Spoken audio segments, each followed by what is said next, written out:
आदाब इस्तकबाल। मैं हूं आपके साथ अबू हुरैरा और आप देख रहे हैं प्राइम डिबेट। दिल्ली असेंबली इंतखाबात की गहमा गहमी शबाब पर है। आज पर्चा नामजदगी का अमल मुकम्मल हो गया है। केजरीवाल को अपना पर्चा फाइल करने के लिए तकरीबन 6 घंटों का लंबा इंतजार करना पड़ा। जाहिर है कि दिल्ली इंतखाबात की तस्वीर बहुत हद तक साफ हो चुकी है।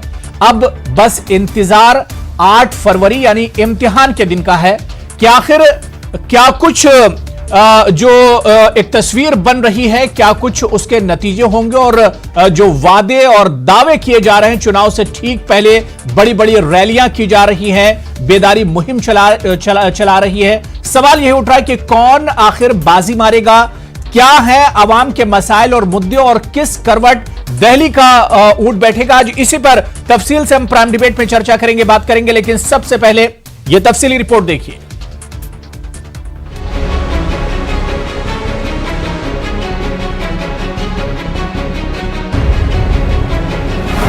दिल्ली में चल रहा है असेंबली इंतखाबात का दौर।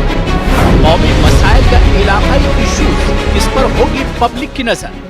कौन करेगा आवाम के दिलों में घर, केजरीवाल या मोदी, कौन होगा पुरअसर।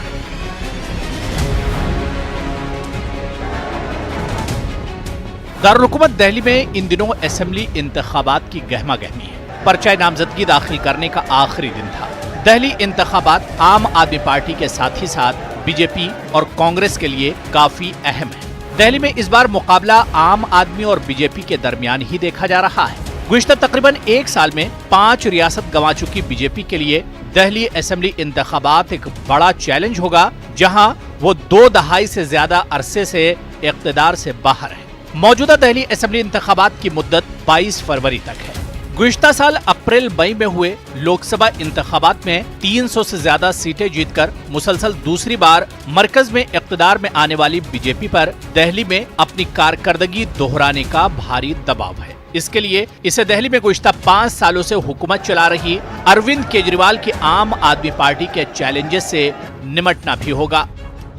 कांग्रेस भी इन इंतखाबात में पूरी ताकत के साथ उतर रही है। साल 2014 के आम इंतखाबात की तरह गुज़िश्ता साल भी लोकसभा इंतखाबात में बीजेपी की कारकर्दगी शानदार रही है। लेकिन गुज़िश्ता 12-13 माह में हुए असेंबली इंतखाबात में बीजेपी को सख्त झटके लगे हैं। साल 2018 के आखिर में 3 रियासतों राजस्थान, मध्य प्रदेश और छत्तीसगढ़ में असेंबली इंतखाबात में बीजेपी को शिकस्त का सामना करना पड़ा था और कांग्रेस ने इससे इक़्तिदार छीन ली थी। लोकसभा इंतखाबात के बाद गुज़िश्ता साल 3 रियासतों में असेंबली इंतखाबात हुए। बीजेपी हरियाणा में जननायक जनता पार्टी से इंतखाबात के बाद समझौता करके हुकूमत बचाने में कामयाब रही, लेकिन महाराष्ट्र और झारखंड में इसे इक़्तिदार से बाहर होना पड़ा।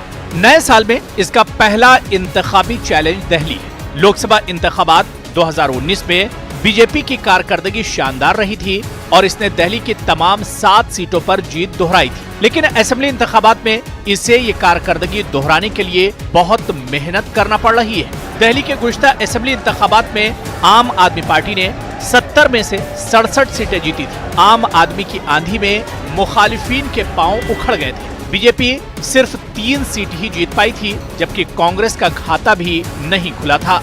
गुज़िश्ता इंतखाबात में आम आदमी पार्टी को 54% वोट मिले थे। आम आदमी पार्टी को मिलने वाली जबरदस्त हिमायत के बावजूद बीजेपी 33% वोट हासिल करने में कामयाब रही थी। इस इलेक्शन में कांग्रेस को सबसे ज्यादा नुकसान हुआ था। कांग्रेस को तकरीबन 9% वोट हासिल हुए थे। दिल्ली असेंबली इंतखाबात में आम आदमी पार्टी के पास वज़ीर-ए-आला अरविंद केजरीवाल के तौर पर जाना माना चेहरा है और इसने अच्छे बेटे 5 साल लगे रहो केजरीवाल का नारा भी बुलंद कर दिया है। लेकिन बीजेपी और कांग्रेस के पास वज़ीर-ए-आला के ओहदे के लिए कोई चेहरा ही नहीं है। यानी बाजी के आंकड़ों पर अगर नजर दौड़ाएं तो इतना तो तय है कि मुकाबला दिल्ली में इस बार भी दिलचस्प होगा।